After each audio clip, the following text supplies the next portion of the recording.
আসসালামু আলাইকুম সবাইকে ওয়েলকাম জানাচ্ছি রেসিপি বাই আমার কিচেনে আরও নতুন একটি রেসিপি দেখার জন্য। শীতের সন্ধ্যায় হাজির হয়ে গেলাম আরও নতুন একটি পিঠার রেসিপি নিয়ে। আশা করি আজকের এই পিঠার রেসিপিটি আপনাদের কাছে ভালো লাগবে।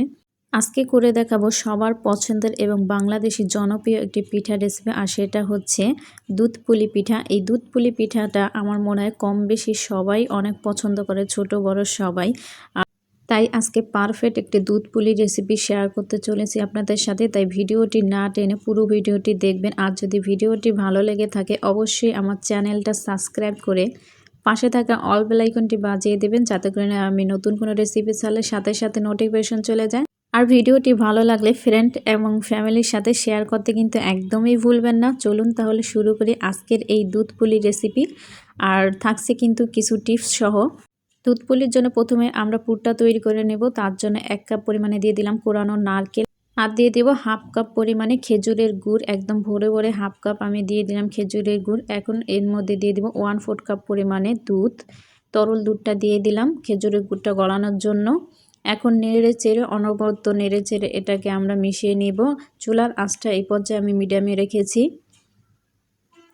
তো দেখুন খেজুরের গুড়টা কিন্তু গলতে শুরু করেছে। তো অনবরত নেড়ে চেড়ে নেওয়ার পর সামান্য একটুখানি লবণ দিয়ে দিলাম। মিষ্টি খাবার যারা পছন্দ করেন তারা অবশ্যই একটু লবণ দিয়ে দেবেন, আর যারা পছন্দ করেন না তারা অ্যাভয়েড করতে পারেন। তো নেড়ে চেড়ে সব কিছু মিশানোর পরে এখন এর মধ্যে দিয়েছি 1 চা চামচ আমি চালের গুঁড়া। তো চালের গুঁড়াটা দিলে হয় কি একটু আঠালো ভাব আসবে, তার জন্য আমি 1 চা চামচ চালের গুঁড়া ব্যবহার করেছি। আপনার চাইলে না দিলেও চলবে। আর দিয়ে দিলাম একটা এলাচ থেতো করে একটু সুঘ্রাণের জন্য, আপনার চাইলে এলাচের গুঁড়াটাও ব্যবহার করতে পারেন। তো কিছুক্ষণ নেড়ে চেড়ে নেওয়ার পরে দেখতে পাচ্ছেন যে একটা আঠালো ভাব চলে এসেছে। তো আমার পুরটা রেডি হয়ে গেছে। এখন আমি চুলাটা বন্ধ করে নামিয়ে ঠান্ডা করে নিব। এখন আমরা আটার কাঠিটা করে নেব। তার জন্য একটা পাত্র বসিয়ে দেখতে পাচ্ছেন আমি 1 কাপ পরিমাণে পানি দিয়ে দিয়েছিলাম, আর সামান্য কিছুটা লবণ দিয়ে দিয়েছিলাম। তার মধ্যে পানিটা বলক চলে আসলে আমি 2 কাপ পরিমাণে চালের গুঁড়া এখানে ব্যবহার করলাম। আমি যেহেতু ভিজা চালের গুঁড়াটা এখানে ব্যবহার করছি, তার জন্য 1 কাপ পানির জন্য আমার 2 কাপ চালের গুঁড়া লেগেছে। ঢেকে দিয়েছিলাম 5 মিনিটের জন্য। একদম চুলাটা বন্ধ করে তারপর ঢেকে রেখেছিলাম 5 মিনিট, যাতে করে আটাটা ভালো মতো সিদ্ধ হতে পারে। আপনারা যদি এখানে শুকনো চালের গুঁড়া ব্যবহার করেন তাহলে 2 কাপ পানির জন্য 2 কাপেই কিন্তু চালের গুঁড়া ব্যবহার করতে হবে। আমি যেহেতু ভেজা চালের গুঁড়াটা ব্যবহার করছি, তার জন্য আমি 1 কাপ পানি দিয়েছিলাম, 2 কাপ চালের গুঁড়া নিয়েছি। তো এই জিনিসগুলো কিন্তু মাথায় রেখে তারপরে কিন্তু আটার কাঠিটা করতে হবে। তাহলে কিন্তু পিঠার জন্য আপনি একটা পারফেক্ট আটার ডো তৈরি করতে পারবেন। তো এটা কিন্তু একটু গরম থাকা অবস্থায় এভাবে মথে নিতে হবে, তাহলে খুব সুন্দরভাবে কিন্তু ডোটা মথে নেওয়া হবে। তা আমি হালকা গরম থাকা অবস্থায় কিন্তু মথে নিয়েছি। তা আমার ডোটা রেডি। এখন আমরা পিঠাগুলো বানিয়ে নেব। তো পিঠা বানানোর জন্য আগে থাকতে যে পুরটা রেডি করে রেখেছিলাম সেটা নিয়ে নিলাম একটা বাটিতে, আর নিয়েছি একটা বাটিতে কিছুটা চালের গুঁড়া।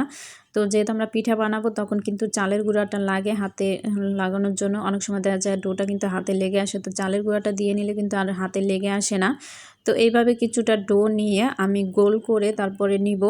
দেখতে পাচ্ছেন গোল করা নেওয়া হয়ে গেলে এইভাবে হাতে একটু চালের গুঁড়া ভরিয়ে তারপরে এইভাবে কিন্তু হাত দিয়ে চাপ দিয়ে দিয়ে এইভাবে কিন্তু একটা রুটি শেপে নিয়ে আসতে হবে।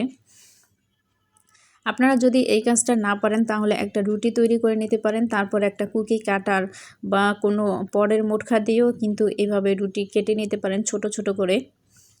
আর যেহেতু দুধ পুলি বানাবো, দুধ পুলিটা কিন্তু একটু ছোট সাইজের হলেই কিন্তু দেখতেও ভালো লাগে আর খেতেও ভালো লাগে। যেহেতু ভাপা পুলি না, এটা ভাপা পুলি বানালে একটু বড় সাইজের হলে ভালো হয়। আর দুধ পুলিটা কিন্তু একটু ছোট ছোট হলেই কিন্তু আরও দেখতে ভালো লাগে, খেতেও ভালো লাগে। রুটিটা বানানো হয়ে গেলে 2 মাথা ধরে চাপ দিয়ে এভাবে লাগিয়ে নিতে হবে। তারপরে আমি সুন্দর করে একটু ডিজাইন করব, তার জন্য এই যে এইভাবে চাপ দিয়ে দিয়ে এভাবে একটু উপর দিকে দিলেই কিন্তু খুব সুন্দর একটি ডিজাইন চলে আসবে। আর এই ডিজাইনটা করা কিন্তু খুবই সোজা। আপনারা একটু খেয়াল করে দেখতে পারবেন আমার হাতের দিকে যে আমি কাজটা আসলে কিভাবে করছি। তো এই ডিজাইনটা করলে হয় কি পিঠাটা রান্না করার সময় কিন্তু মুখটা খুলে আসবে না, আর দেখতেও কিন্তু খুবই সুন্দর লাগে। তো আরও একটা পিঠা আমি বানিয়ে দেখাচ্ছি আপনাদেরকে যে কিভাবে বানাতে হবে। এইভাবে হাতের মধ্যে নিয়ে কিছুটা ডো তারপর গোল করে নিতে হবে। তারপর একটু এইভাবে চাপ দিয়ে এভাবে গোল করে ঘুরিয়ে ঘুরিয়ে তারপর একটা পিঠার শেপে নিয়ে আসতে হবে। দেখতে পাচ্ছেন যে আমার এটা কিন্তু বানানো হয়ে গেছে। আর এই কাজটা কিন্তু করা আসলে অনেক সোজা। আমার মনে হয় রুটি কাটার চাইতে মানে রুটি বেলে তারপরে কেটে নেওয়ার চাইতে এইভাবে হাত দিয়ে অল্প অল্প করে ডো নিয়ে এভাবে বানালেই আমার মনে হয় অনেক বেশি আসলে সহজ হয় এই পিঠাটা বানাতে। তারপরে কিছুটা পুর দিয়ে তারপর ভালোভাবে 2 মাথায় একসাথে চাপ দিয়ে লাগিয়ে নিলে কিন্তু হয়ে যায়। তো এখন আমি একটা কাঠি দিয়ে ডিজাইন করে দেখাচ্ছি। এভাবে কাঠি দিয়ে চাপ দিলে কিন্তু খুব সুন্দর একটি ডিজাইন হয়ে যাবে, দেখতে পাচ্ছেন। আপনারা যদি ওইভাবে মানে ডিজাইন না করতে পারেন তাহলে এইভাবে একটা কাঠি নিয়ে টুথপিক নিয়ে কিন্তু এইভাবে ডিজাইন করে নিতে পারেন, দেখতে খুবই ভালো লাগে। তো 2টা ডিজাইনেই দেখালাম, আপনাদের যেটা ভালো লাগে আপনারা সেটাই করে নেবেন। তো এইভাবে দেখতে পাচ্ছেন আমি সবগুলো পিঠা কিন্তু বানিয়ে নিয়েছি, আর সবগুলো পিঠা কিন্তু একই সাইজের হয়েছে, দেখতে মাশাআল্লাহ অনেক সুন্দর লাগছে। তো আমি এখন এই পিঠাগুলো যেহেতু রান্না করব, তো রান্নার জন্য চলে যাব এখন চুলায়। তো চুলায় একটা হাঁড়ি বসিয়ে তার মধ্যে আমি দিয়ে দিচ্ছি 1 লিটার পরিমাণে এখানে দুধ। আমি এখানে গরুর দুধটা ব্যবহার করেছি, চেষ্টা করবেন গরুর দুধটা ব্যবহার করার জন্য, তাহলে পিঠার স্বাদটা কিন্তু ভালো আসে। তো অনবরত নেড়েচেড়ে এখন অপেক্ষা করব বলক আসা পর্যন্ত। তো দেখতে পাচ্ছেন বলক চলে এসেছে দুধে। এখন এটাকে 2-1 মিনিটের মতো জাল করে নিব। বেশিক্ষণ জাল করতে হবে না, 1 মিনিটের মতো জাল করে নিলেই হবে। কয়েকটা বলক তুলে নিয়েছি। এখন এর মধ্যে দিয়ে দিব আমি খেজুরের গুড়। আমি খেজুরের গুড়টা 1.5 কাপ পানি দিয়ে তারপরে জাল করে গুলিয়ে নিয়েছি। তো দেখা যায় যে এভাবে জাল করে যদি আপনি খেজুরের গুড়টা ব্যবহার করেন তাহলে কিন্তু দুধটা ফেটে যাওয়ার চান্স থাকে না। অনেক সময় দেখা যায় যে সরাসরি দুধের মধ্যে খেজুরের গুড়টা ব্যবহার করলে দুধটা ফেটে যাওয়ার চান্স থাকে। তো এভাবে যদি আলাদা করে পানি দিয়ে এভাবে জাল করে তারপর আপনি খেজুরের গুড়টা ব্যবহার করেন তাহলে আর কিন্তু দুধটা ফেটে যাওয়ার চান্স থাকে না। আর খেজুরের গুড়টা পানি দিয়ে জাল করে তারপর অবশ্যই ছেঁকে তারপর ব্যবহার করবেন, তাহলে দেখা যায় খেজুরের গুড়ের মধ্যে যদি কোনো ময়লা থাকে সেটা মানে ছাঁকনিতে রয়ে যায়। তো দিয়ে দিলাম সামান্য কিছু পরিমাণে লবণ। মিষ্টি খাবারে যারা লবণ পছন্দ করেন অবশ্যই দিবেন, আর যারা পছন্দ করেন না তারা অ্যাভয়েড করতে পারেন। তবে আমার মনে হয় মিষ্টি খাবারে লবণ দিলে মানে খাবারের টেস্টটা ভালো আসে। খেজুরের গুড়টা দেওয়ার পরে এখনও বলক আসেনি, তবে বলক চলে আসবে। এই পর্যায়ে আমরা দিয়ে দিচ্ছি পিঠাগুলো। তার পিঠাগুলো কিন্তু একবারে ঢেলে দেওয়া যাবে না, একটা একটা করে আমি পিঠাগুলো দিয়ে দিচ্ছি যাতে করে পিঠাগুলো ভেঙে না যায়। তো এখন আলতো হাতে একটু নেড়ে চেড়ে দিচ্ছি, আর অবশ্যই এই কাজটা কিন্তু আলতো হাতেই করতে হবে, কোনো তাড়াহুড়া করা যাবে না, আর জোরে জোরে কিন্তু নাড়াচাড়া করা যাবে না, তাহলে কিন্তু পিঠাগুলো ভেঙে যেতে পারে। আর এই পর্যায়ে কিন্তু পিঠাগুলো অনেক নরম থাকে। আর দেখতে পাচ্ছেন 1 মিনিটের মাথায় কিন্তু পিঠাগুলো কিন্তু ভেসে উঠতে শুরু করেছে। এখনও কিন্তু বলক আসেনি, মানে বলক আসার আগেই কিন্তু পিঠাগুলো আস্তে আস্তে ভেসে উঠছে।